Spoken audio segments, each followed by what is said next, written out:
Monsieur, bonjour, bienvenue à ce 13h.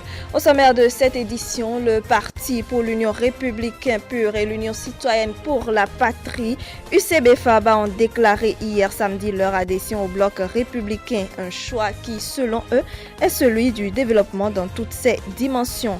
Conférence de presse des membres de l'Union progressiste de la 19e circonscription électorale ce samedi à Porto Novo, une conférence qui s'inscrit donc dans le cadre de la célébration des 59 ans d'indépendance du Bénin. Et puis le nouveau roi de la commune de Kétou a été installé au palais royal de la ville ce samedi. Les détails sont à suivre.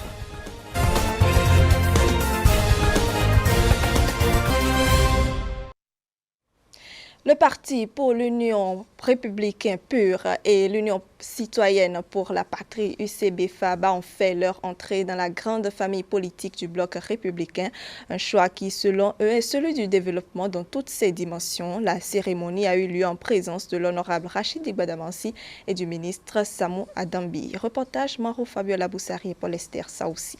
Je voudrais de façon solennelle déclarer la réception du retour au bercail de nos aînés, M. Loussa Nazaire, le UCP-FABA et le maire, M. Guédé.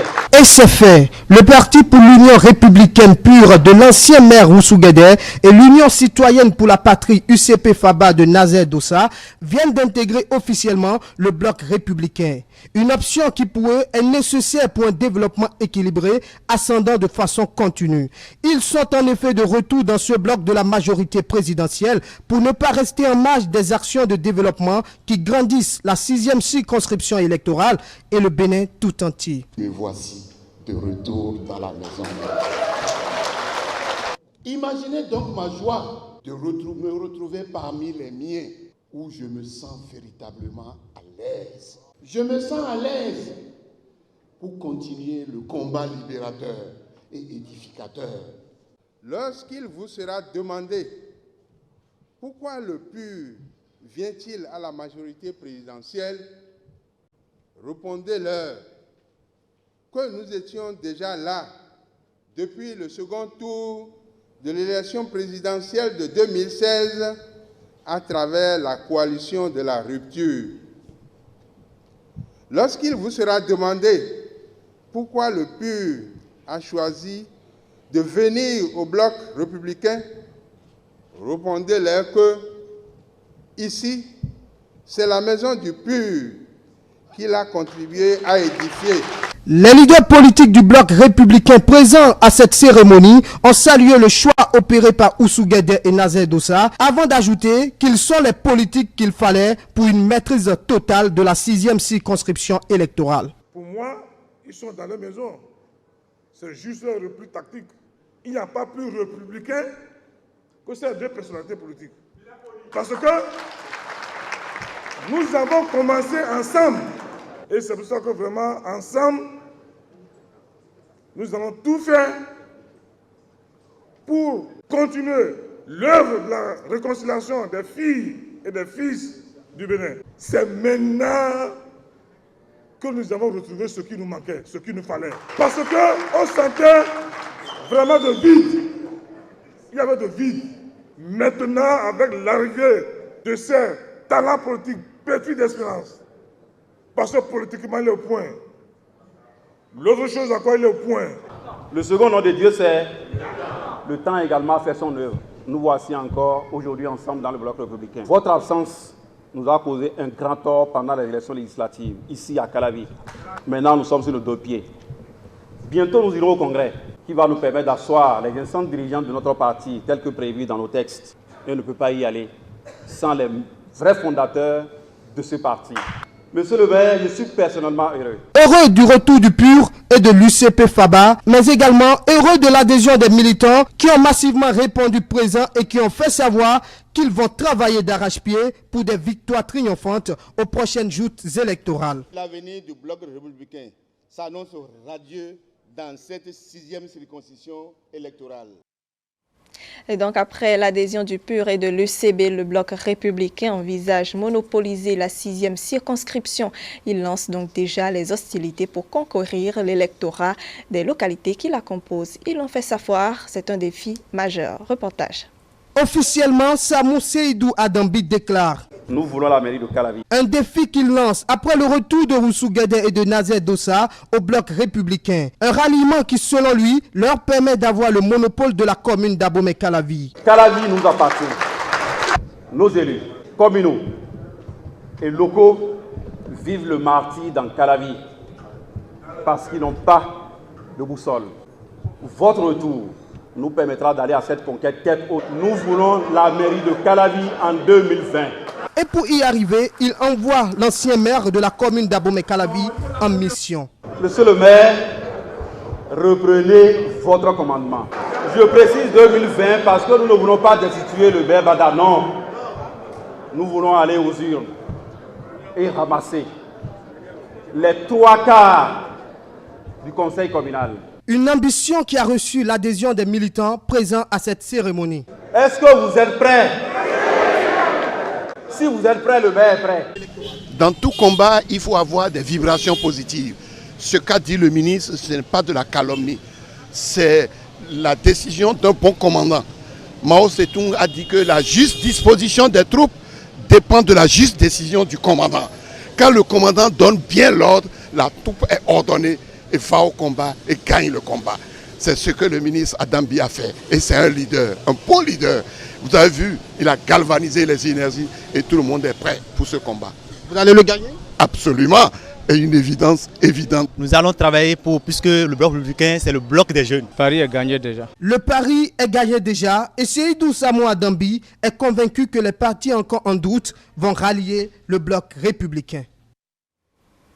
D'autre part, les membres de l'Union progressiste et les acteurs politiques de la ville de Porto Novo étaient en conférence publique ce samedi, donc dans la ville. Une conférence qui avait pour principal objectif de réfléchir sur l'état des lieux de la ville de Porto Novo et de réunir les fils et filles afin de travailler pour le développement de la ville. Il faut dire que cette conférence s'inscrit dans le cadre des préparatifs de la fête des 59 ans d'indépendance du Bénin. Reportage.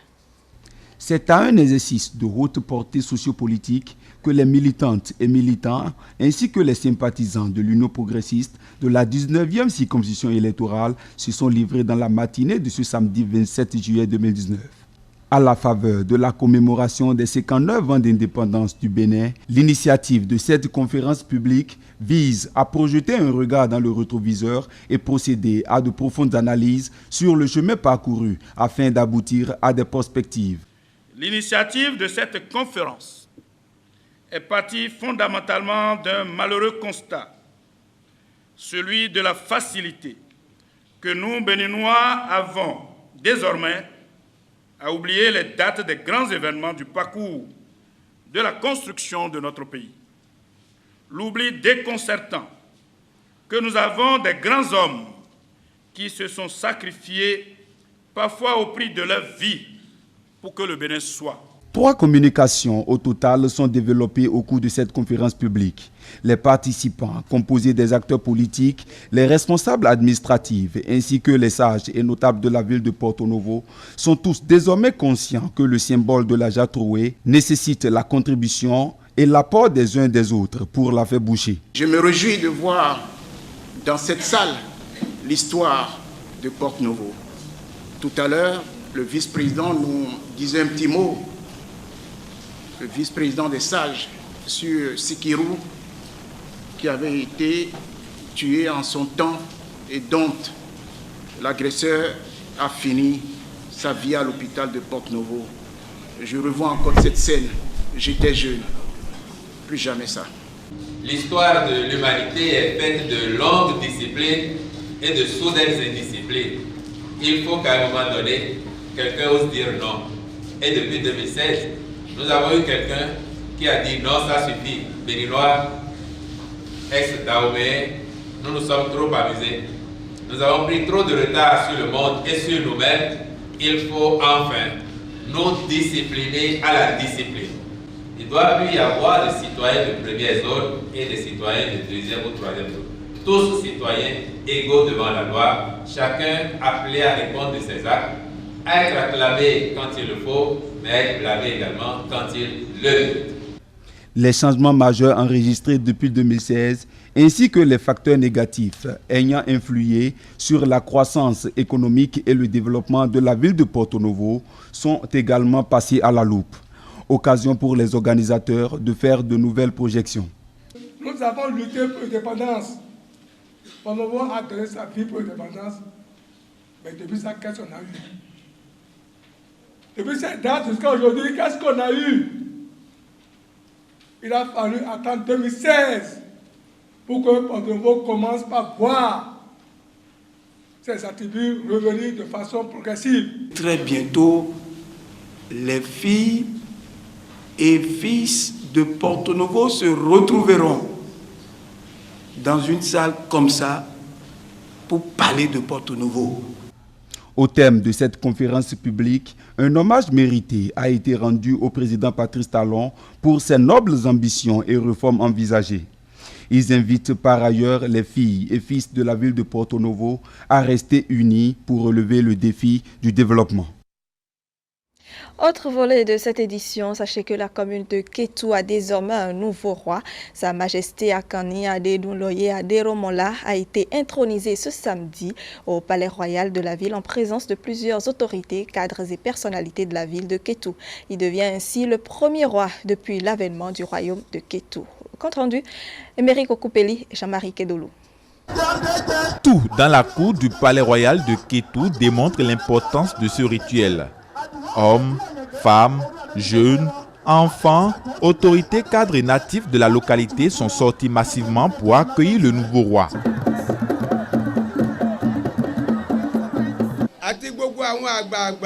Après les prières introductives faites par toutes les confessions religieuses présentes, c'est dans une liesse populaire que Sa Majesté Akani Adedunloye Aderomola fit sa sortie du Palais Royal.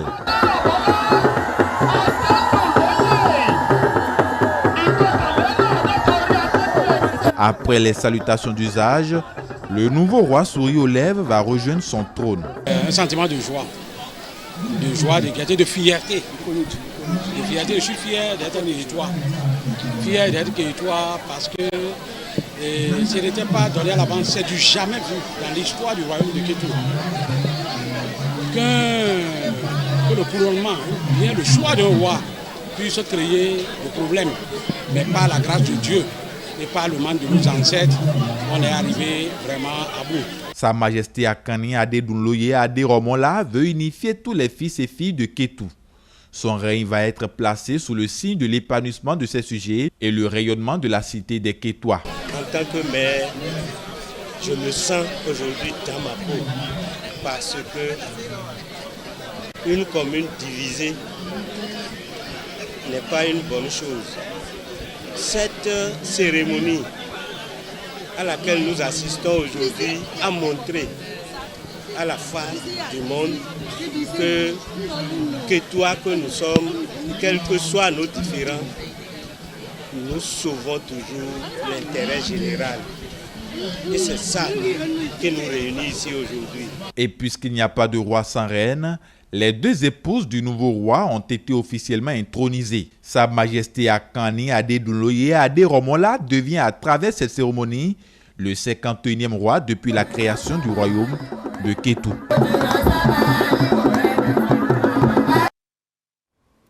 Il faut dire qu'à l'issue de la cérémonie, quelques personnalités présentes ont livré leurs impressions au micro de nos reporters. Dans l'ensemble, on note un sentiment de fierté. Elles ont aussi exhorté le nouveau roi à travailler davantage pour l'unité de la ville. On les écoute. Je crois que le roi auquel on vient faire allégeance symbolise également aux yeux de ces populations l'unité de cette région, des fils de Kétou. Mais également, ça témoigne de ce qu'il nous faut faire, l'unité nationale autour des valeurs républicaines. Je voudrais, par cette occasion, au nom du gouvernement, présenter mes félicitations au nouveau souverain et exhorter les populations de Kétou à l'unité et à la concorde autour de ce nouveau roi pour que la ville, la commune de Kétou se développe dans la concorde. C'est un événement très important pour l'ensemble de la communauté Yoruba Nago du Bénin. la communauté Yoruba Nago, même à travers le monde, parce que le roi de Kétou, qu'on appelle Alaketou, est Akobi Oduduwa. Akobi Oduduwa, ça veut dire que c'est le fils aîné de Oduduwa, le créateur du royaume Yoruba. Et à ce titre, ce que nous faisons aujourd'hui concerne l'ensemble des Yoruba à travers le monde. Parce que tous les souverains Yoruba reconnaissent le droit d'aînesse de Alaketou. Vous avez vu qu'à Kétou, nous continuons de valoriser nos traditions. Le royaume de Kétou, le roi de Kétou, unit les enfants de Kétou au-delà de leur religion, au-delà de leur coloration politique. Vous verrez ici aujourd'hui, vous avez tous les Kétois, qu'ils soient de quelque ethnie que ce soit, de quelque religion que ce soit, de quelque parti politique ou obédience idéologique ou politique que ce soit. Et c'est ça que nous voulons préserver ici à Kétou. Tout Kétois, ils sait que les choses peuvent se finir au palais royal de Kétou. Vous voyez, c'est une occasion pour vivre ensemble les réalités, notre culture, ce que nos parents depuis près de 3 ou 4 siècles ont fait jusqu'à aujourd'hui pour ensemble communier avec nos aïeux pour couronner le 51e roi de Kétou. Nous avons tous œuvré pour en arriver à ce jour. Et c'est une joie incommensurable pour nous, pour tous les enfants de Kétou. Et nous sommes très heureux que enfin, quand les gens arrivent à Kétou, qu'on puisse savoir qu'il y a un roi. Et ça peut œuvrer énormément pour le tourisme. Ça peut œuvrer notamment pour nos fêtes, nos festivités culturelles annuelles que nous avons l'habitude d'organiser. Et ça peut œuvrer pour tout le département du plateau.